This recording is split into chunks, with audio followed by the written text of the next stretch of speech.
우리가 잘 아는 변화산 얘기입니다. 제자들의 변화산 체험. 주님이 12제자 중에서도 최측근인 베드로와 요한과 야고보만 데리고 1박 2일간 산에 오르신 기록인데, 마태복음 17장에도 이 말씀이 나옵니다. 오늘 본문 28절 하반절은 그냥 산에 올라가셨다 그렇게 되어 있는데, 마태복음 17장 1절을 보면 높은 산에 올라가셨다고 했습니다.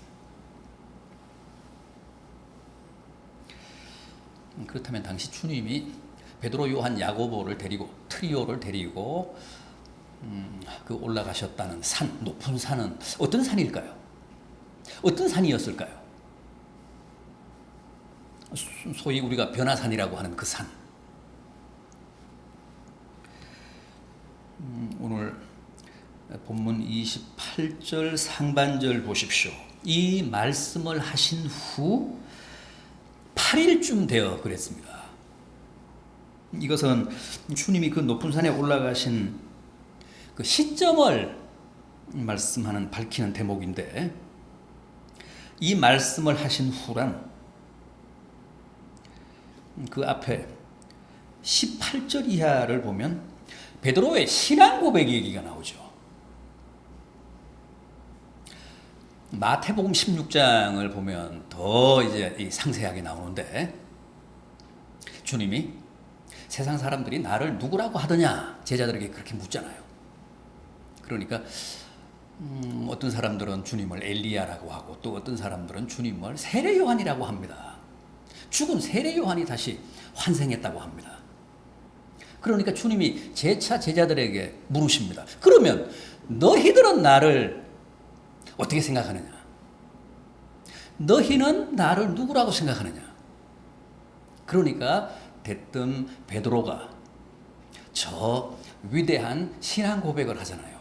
주는 그리스도시요 살아계신 하나님의 아들이십니다. 주님이 감격하십니다. 베드로를 극찬하십니다. 그러면서 뭐라고 하십니까? 너는 베드로라. 내가 이 반석에 나의 교회를 세우겠다. 내가 너에게 천국 열쇠를 주노라. 무엇이든지 땅에서 매면 하늘에서도 매일 것이고, 무엇이든지 땅에서 풀면 하늘에서도 풀릴 것이다.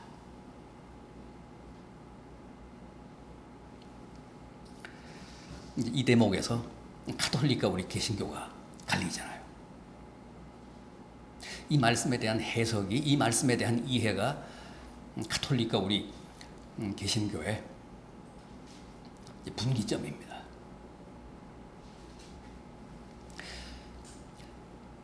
너는 베드로라. 이 반석에 내가 나의 교회를 세우겠다. 가톨릭은 그 반석을 베드로로 해석을 하잖아요. 그래서 베드로를 교황으로 추대를 했습니다.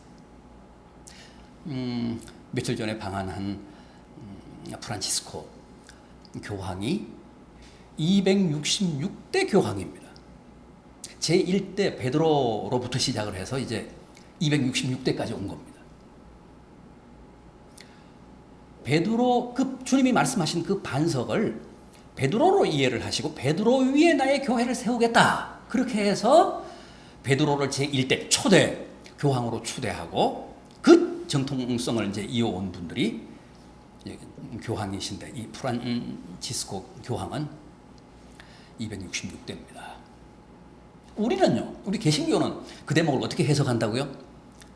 내가 이 반석에 나의 교회를 세우겠다. 그 반석을 인간 베드로가 아니라 인간 베드로가 고백한 신앙 고백으로 이해를 한다고 했습니다. 주는 그리스도시요 하나님의 아들이십니다라는 그 위대한 신앙 고백을 주님이 이 반석이라고 말씀을 하셨다고 이해를 합니다. 그래서 교회는 인간 베드로 위에 세워진 게 아니라 베드로가 고백한 그 정확한 신앙 고백 위에 세워지는 것이 교회다. 그게 교회의 정체성이다. 그렇게 이해를 합니다. 그래서 우리는 교황을 인정하지 않습니다. 교황의 존재를 인정하지 않습니다. 베드로가 위대한 신앙 고백을 한 위대한 사도인 것은 사실이지만은 주님은 베드로 위에다가 당신의 교회를 세우신 것은 아니고 베드로가 고백한 그 신앙 고백 위에 세우신 것이다. 그래서 우리는 말씀을 중요시합니다. 신앙 고백을 중요시합니다. 가톨릭은 예전을 중요시하잖아요. 형식을, 의식을 중요시하잖아요. 우리는 말씀, 신앙 고백을 중요시합니다.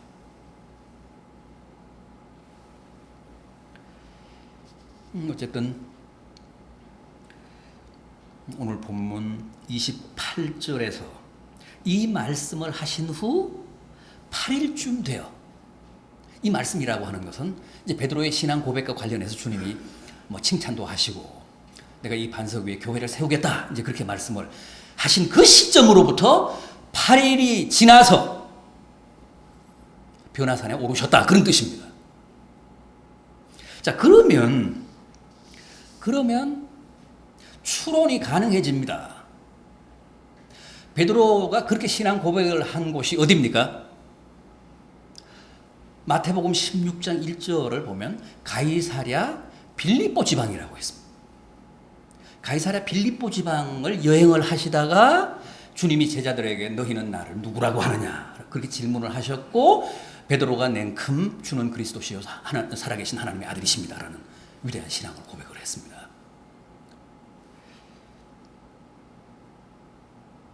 그리고 그 고백 이후에 한 8일쯤 지났다고 하니까 틀림없이 그 가이사랴 빌립보 지방의 어떤 산이 변화산일 개연성이 높다는 거죠. 그때는 무슨 자동차 타고 다닌 것도 아니고 무슨 기차 타고 다닌 것도 아니고 비행기 타고 다니지도 않았잖아요. 도보로 이제 걸어 다니셨습니다. 가이사랴 빌립보 지방에 있는 큰 산, 어떤 산일까요? 가이사랴 빌립보에서 북쪽으로 한 20km 정도 떨어진 지점에 유명한 헤르몬 산이 있습니다. 2600, 정확하게 30m, 2630m. 팔레스틴에서 가장 높은 산입니다.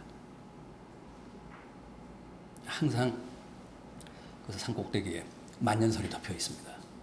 그 눈 녹은 물이 흘러서 갈릴리 바다가 되잖아요. 그 산이 가이사랴 빌립보 지방에 있습니다. 그러니까 높은 산에 올랐다고 하시니까 틀림없이 그 헤르몬 산에 오르셨을 겁니다.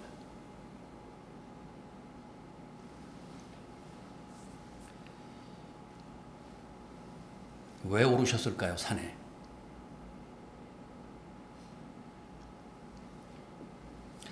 어차피 유명한 산이 있는 이 지방에 왔으니까 우리 등산 한번 하자. 뭐 그렇게 하고 오르신 것은 아니고 계획적으로 오르셨습니다. 무엇보다도 먼저 제자들에게 기도 훈련을 시키시기 위해서 그 높은 산 헤르몬 산에 변화산에 오르신 겁니다.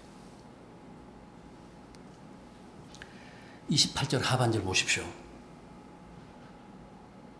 베드로와 요한과 야고보를 데리고 기도하시러 산에 올라가자 그랬습니다. 이어지는 29절도 마찬가지입니다. 기도하실 때에 기도하시러 산에 올라가서 기도하셨습니다.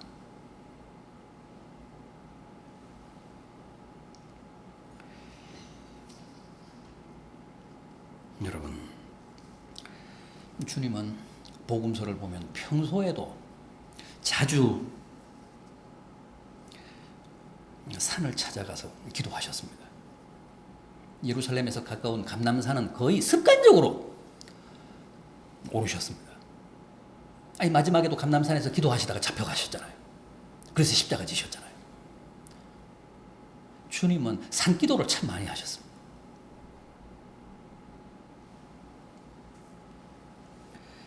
한 번은 바다 위에서 제자들이 풍랑을 만나 사경을 헤맬 때 주님이 그 풍랑을 딛고 오셔서 내니 두려워하지 말라, 잠잠하라, 고요하라 그러면서 그 풍랑을 평정하셨잖아요. 그리고 제자들을 구해주셨잖아요. 그때도 산에서 기도하시다가 바다 위를 걸어 제자들에게 오셔서 위기에 처한 제자들을 구해주셨습니다.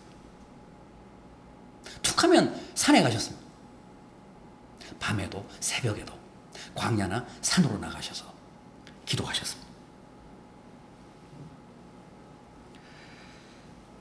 여러분, 우리도 자주 산에 가야 합니다. 날마다 이 산 아래에서 복닥거리며 그렇게 살 게 아니라 가끔씩은 산에 가는 게 필요합니다. 일상을 벗어나는 게 필요합니다. 높은 산에 오르셨다는 말씀은 무슨 뜻일까요? 하늘이 좀 더 가까워서? 그거 아니라고 했잖아요.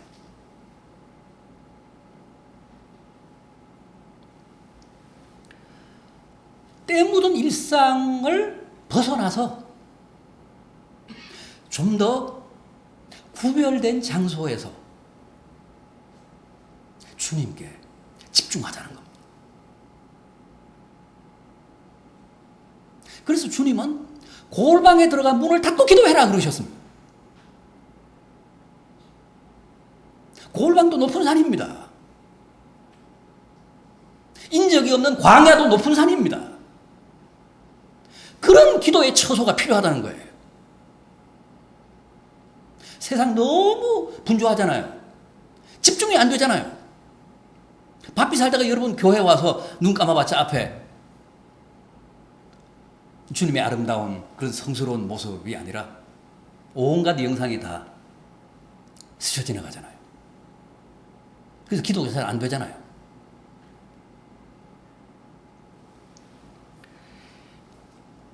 때 묻은 일상과는 구별된 처소로 나가서 집중해서 기도하라는 거예요. 그게 필요하다는 겁니다. 그 점을 깨우치고 그 점을 훈련시키시기 위해서 베드로, 요한, 야고보 이 트리오를 데리고 높은 산에 올라가신 겁니다. 가끔은 이런 기도가 필요하다.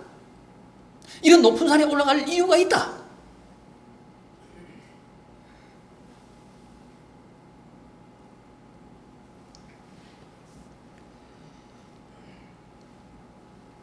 모세도 높은 산에 올라가서 기도했다고 하잖아요. 엘리야도 갈멜산 꼭대기에 올라가서 기도했다고 하잖아요.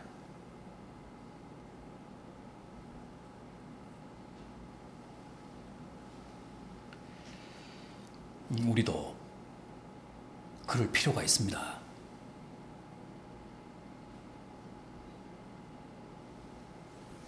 대부도에 가서 기도할 필요가 있습니다.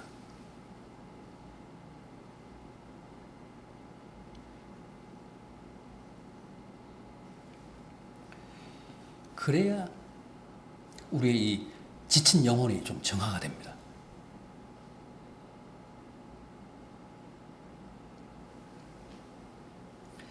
지금 여러분들이 인정하실지 안 하실지 모르지만 지금 우리 심령이 너무너무 지금 황폐해 있습니다. 거칠어지기 아주 너무너무 거칠어 있습니다. 어떻게 이걸 좀 순화할까요? 기도해야 높은 산에 올라가서 기도하는 일밖에 없습니다. 기도할 때 주님이 우리를 어루만지십니다.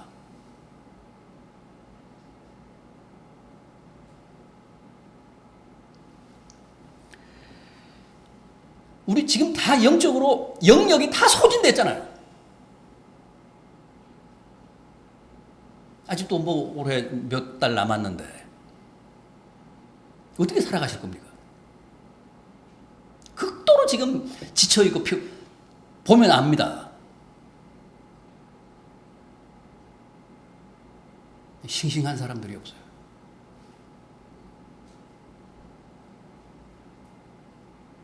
다 기운이 소진돼서 그렇습니다. 우리 믿는 사람들은 영적으로 살잖아요. 영적인 힘으로 살잖아요. 다 바닥이 났어요. 재충전이 필요해요. 휴가 간다고 그거 되는 거 아닙니다. 육신의 피곤은 좀 뭐 해소가 될지 모르죠. 영혼은 아닙니다.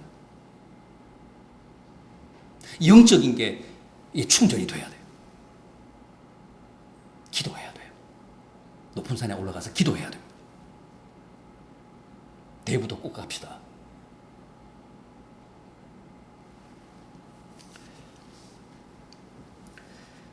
다음은 제자들의 신비 체험을 위해서 트리오를 데리고 주님이 1박 2일 그 변화산에 헤르몬산에 올라가신 겁니다. 29절 보십시오. 기도하실 때에 용모가 변화되고 그 옷이 휘어져 광채가 나더라. 30절 문득 두 사람이 예수와 함께 말하니 이는 모세와 엘리야라.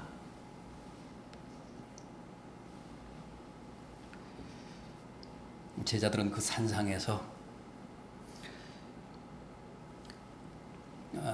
그 용모가 변화된 주님의 신비한 모습을 봤습니다. 물론 평소에도 주님은 뭐 얼굴에 빛이 나셨겠죠. 성화 보면 항상 그 빛나잖아요. 그런데 옷에서까지 광채가 나더라는 거예요. 아주 신비한 모습을 뵌 겁니다.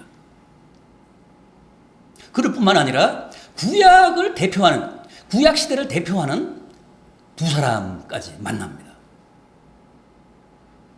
모세와, 율법을 대표하는 모세와 선지자들을 대표하는 엘리야를 그 산상에서 만난 겁니다. 모세가 가나안에 못 들어가고 광야에서 죽었는데, 그래서 모세가 과연 천국 갔을까 못 갔을까 미심쩍었는데 확실하게 천국 갔구나, 지옥에 있다가 왔을 리는 없고, 그런 확신도 이제 갖게 된 거죠. 아득한 옛날 구약시대의 전설 같은 인물 모세와 엘리야를 그 산상에서 가까이서 봤으니까 얼마나 황홀했겠어요. 제정신이 아니었다 그러잖아요. 지가 말을 하면서도 이게 무슨 말인지도 몰랐다 그러잖아요.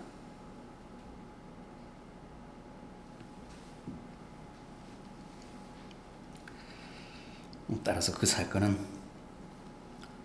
제자들에게는 놀라운 신비 체험이고 영적인 체험이었습니다. 정말 일생일대 위대한 신앙 체험이었겠죠. 두 번 다시 이런 체험 했겠습니까? 베드로가 뭐라고 합니까? 33절 두 사람이 떠날 때 베드로가 예수께 여짜오되 주여 우리가 여기 있는 것이 좋사오니 우리가 초막 셋을 짓되 하나는 주를 위하여 하나는 모세를 위하여 하나는 엘리야를 위하여 하사이다 하되 자기가 하는 말을 자기도 알지 못하더라. 그 신비 체험에서 깨어나기 싫었던 겁니다. 그 신비 체험의 현장인 산상에서 산하로 내려오기 싫었던 겁니다. 아예 여기 초막 셋을 짓고 여기서 삽시다. 얼마나 황홀했으면.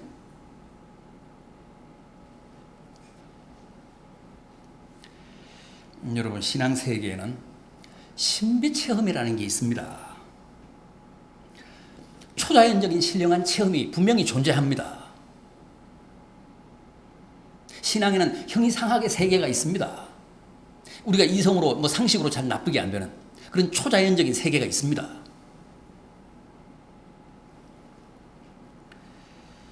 그리고 가끔은 우리에게 그런 세계에 대한 체험이 필요합니다. 그건 사실입니다.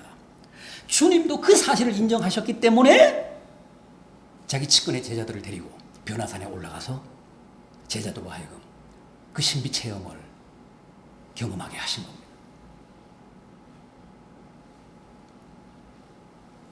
모세도 시내산에 올라가서 여러 날, 그러니까 40일을 머물면서 하나님을 직접 대면했습니다.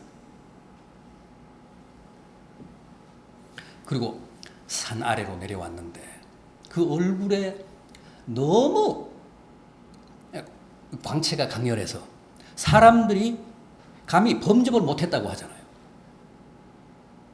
그래서 모세가 수건으로 자기 얼굴을 가렸다고 했습니다. 시내산 꼭대기에서 신비 체험을 했거든. 하나님을 가까이서 만났거든. 그래서 하나님의 그 강렬한 빛을 받아서 하산을 했는데 사람들이 모세에게서 너무 빛이 나니까 가까이 하지를 못했다는 거예요. 다 두려워했다는 거죠.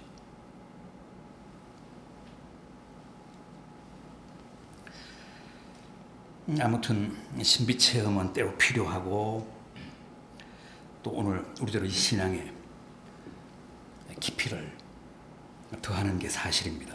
그러나 우리가 여기서 놓쳐서는 안 되는 게 뭡니까?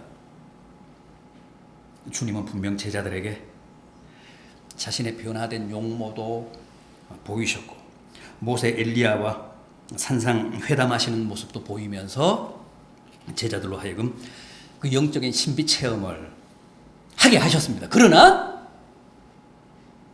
계속 그 체험 속에 그 황홀경 속에 머물게 하시지는 않았습니다. 초막셋을 찍겠다는 베드로의 제안을 거부하시고 다시 산 아래로 세상 속으로 일상 속으로 돌아오셨다는 겁니다. 이게 중요합니다.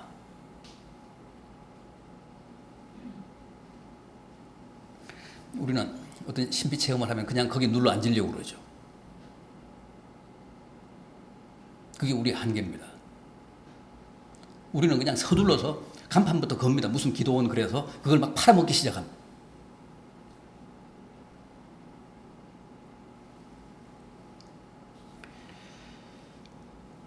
그건 다 주님의 가르침에 위배됩니다. 1박 2일 산상에서 신비 체험을 했으면 서둘러 산 아래로 내려와야 합니다. 세상으로 복귀해야 합니다. 자기의 일상으로 돌아가야 합니다. 그거 분명하지 않습니까? 베드로는 내려가지 말고 아예 여기서 삽시다. 아예 초막을 짓고 여기서 기도원 합시다. 그래서 주님은 그 동의하시지 않았습니다. 내려오셨어요. 1박 2일이 딱 좋다. 그래서 1박 2일은 원래 주님이 원조입니다. 지금 여기 무슨 TV에서 하는 그 프로그램은 그 짝퉁이에요. 표절입니다. 로얄티도 안 내고.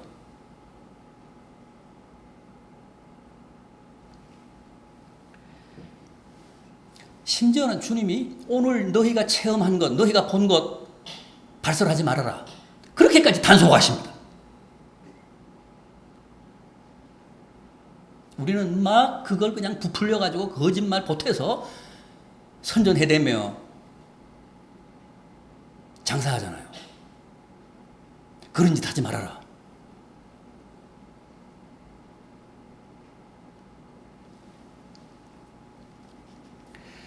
여러분, 기독교 신앙에는 분명히 신비적인 요소가 있습니다. 그러나 기독교는 신비주의가 아닙니다. 때로 일상에서 벗어나 산에 오르기도 합니다. 그러나 기독교는 은둔주의가 아닙니다. 때로는 고행도 하고 금욕도 합니다. 우리가 금식도 하잖아요. 그러나 기독교는 고행주의도 아니고 금욕주의도 아닙니다.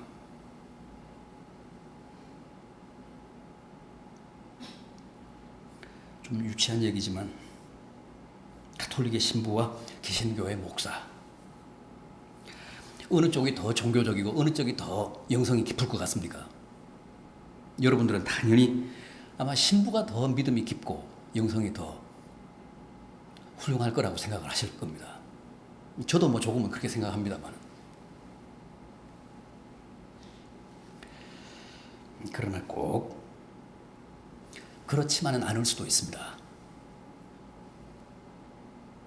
제가 목사에서 하는 소리가 아니라 사실 개신교 목사의 영성이 진짜 주님이 바라시고 원하시는 기독교적인 영성입니다. 신부들은 아예 금욕주의잖아요. 고행주의잖아요. 아예 산상에다가 초막을 짓고 사는 사람들 아닙니까? 기도원주의, 수도원주의 다 그런 겁니다. 주님의 가르침에 위배됩니다. 초막 짓지 말라고 하셨습니다. 거기서 은둔 생활 하지 말라고 하셨습니다. 1박 2일이 딱 좋다고 하셨습니다.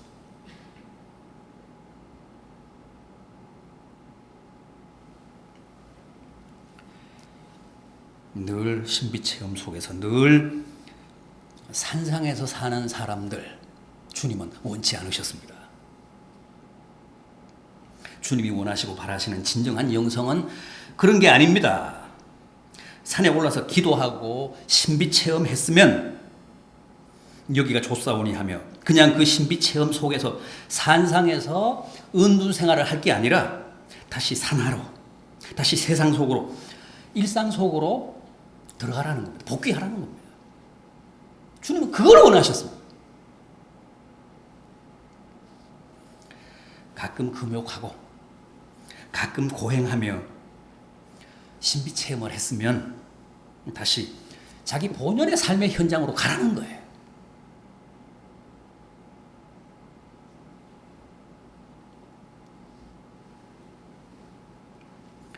자, 보십시오.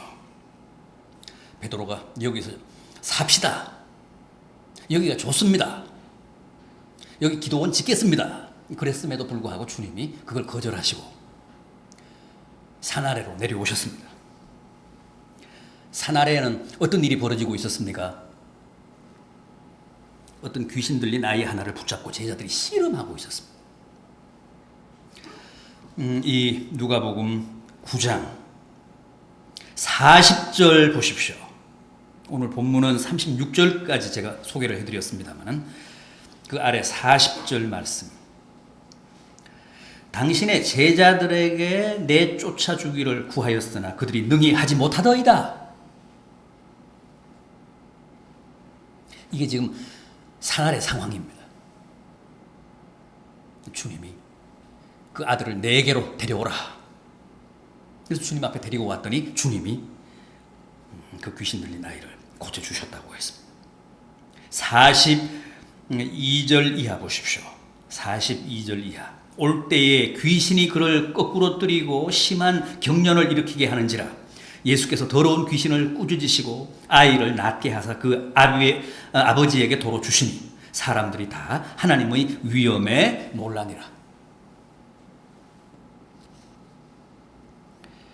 주님은 이렇게 우리가 귀신 들린 사람들로 가득 찬 이 세상 한복판에서 그들을 돕고 또 그들을 구하는 일에 헌신하며 희생하며 살기를 바라십니다.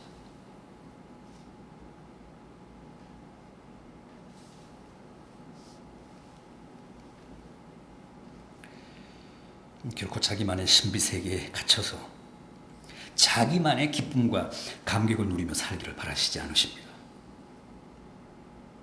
그래서 늘 사람들에게 시달리고 마누라와 자식들에게 들들 볶이며 사역하는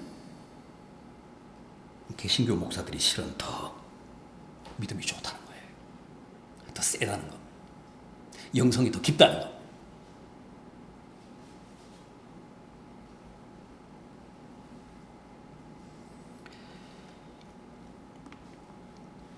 금년 여름에는 여러분들도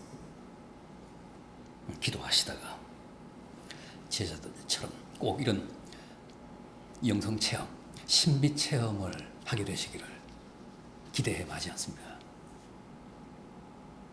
주님도 이런 체험을 인정하셨습니다. 우리가 간절히 사모하면서 기도하면 우리에게도 신비체험을 허락하십니다. 거기 죽치고 앉으려고 해서 문제지. 잠시 그런 체험을 하고 더 깊어진 믿음으로 영성으로 용감하게 담대하게 세상을 사는 것은, 이 귀신과 맞붙어서 이기는 것은 주님이 바라시는 바입니다. 지금 다 세상 사람들 악한 귀신에 붙잡혀 사는데 그런 신비 체험하고 내려와서 강력한 영성으로 그 귀신을 물리치고 사람들을 구하는 일은 꼭 필요합니다.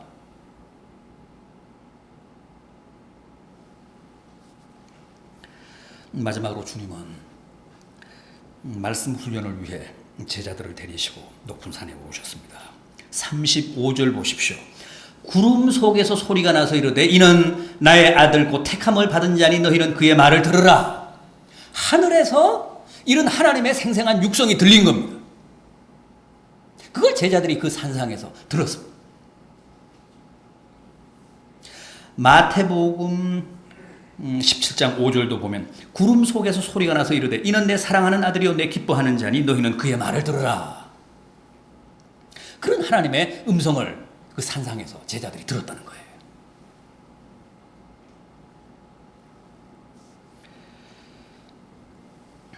저 산 아래 그 일상 속에서 분주하게 살 때는 이런 하나님의 음성을 듣지 못했습니다.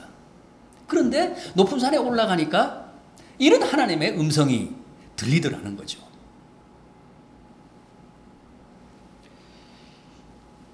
여러분, 사실 세상은 너무 시끄럽습니다.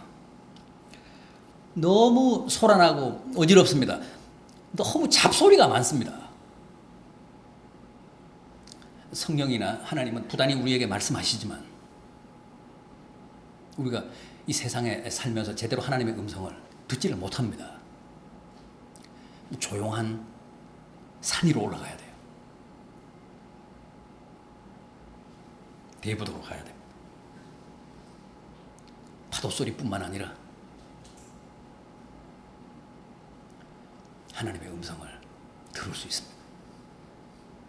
하나님의 음성을 듣기를 간절히 바라고 하나님의 음성을 듣겠다는 심정으로 내 마음을 열면 반드시 하나님의 음성을 듣습니다.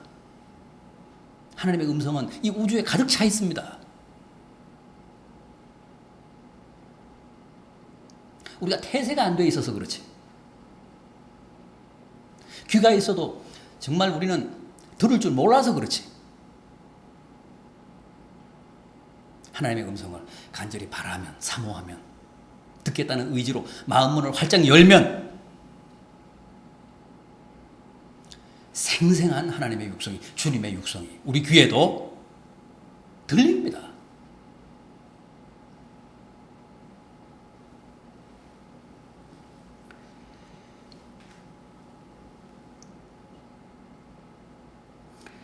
사람은 누구나 하나님의 음성을 들어야 삽니다. 밥 먹으면 육신이 살지만 우리 영혼이 살기 위해서는 반드시 하나님의 말씀이 필요합니다. 이사야 55장 3절입니다. 너희는 귀를 기울이고 내게 나와서 들으라. 그리하면 살리라. 신명기 28장 2절 이하입니다. 내가 내 하나님 여호와의 말씀을 듣고 그 말씀에 순종하면 모든 복이 내게 임하며 내게 이르리니 성읍에서도 복을 받고 들에서도 복을 받을 것이며 내 몸의 자녀와 내 토지의 소산과 내 짐승의 새끼와 소와 양의 새끼가 복을 받을 것이며 내 강주리와 떡반죽 그릇이 복을 받을 것이며 내가 들어와도 복을 받고 나가도 복을 받을 것이니라. 그러니까 우리가 이 땅에서 살며 필요로 하는 모든 복이 순전히 하나님 말씀에 달렸다는 겁니다. 하나님 말씀을 듣고 그 말씀에 순종하면 우리가 필요로 하는 모든 복을 하나님이 허락하시겠다는 겁니다. 하나님이 허투루 이런 말씀을 하셨겠습니까? 당신의 존재와 당신의 인격을 걸고 약속한 말씀 아닙니까? 우리가 하나님의 말씀을 삼가 듣고 그 말씀대로 결단하며 행하면 여기서 말씀하신 것 성읍에서도 복을 받고 들에서도 복을 받고 몸의 자녀가 복을 받고 토지의 소산이 복을 받고 짐승의 새끼가 복을 받고 하다못해 내 광주리와 떡반죽 그릇이 복을 받을 것이라. 들어와도 복을 받고 나가서 사회생활을 해도 복을 받는다.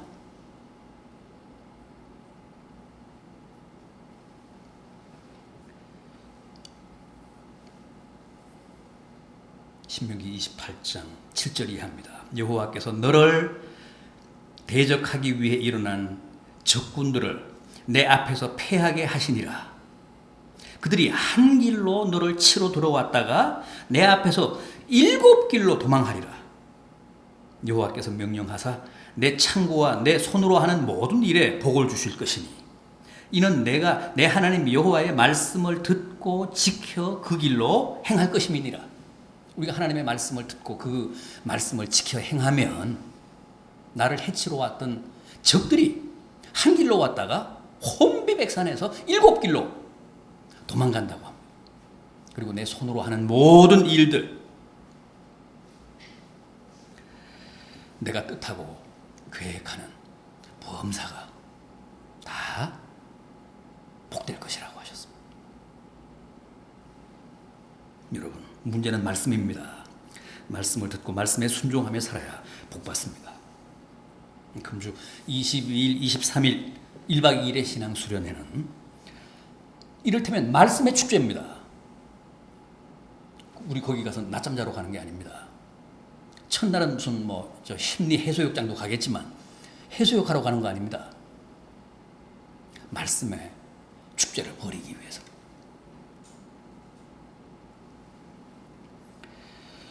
거기서 꼭 주님의 뜨거운 육성을 들으시고 그 주님의 말씀 앞에서 결단하시고 또 삶의 현장으로 돌아와서 그 말씀을 구현하심으로 실천하심으로 하나님이 약속하신 놀라운 은혜와 축복을 듬뿍 받고 누구보다도 인생에 성공하는 복된 성도들 되시기를 진심으로 기원합니다.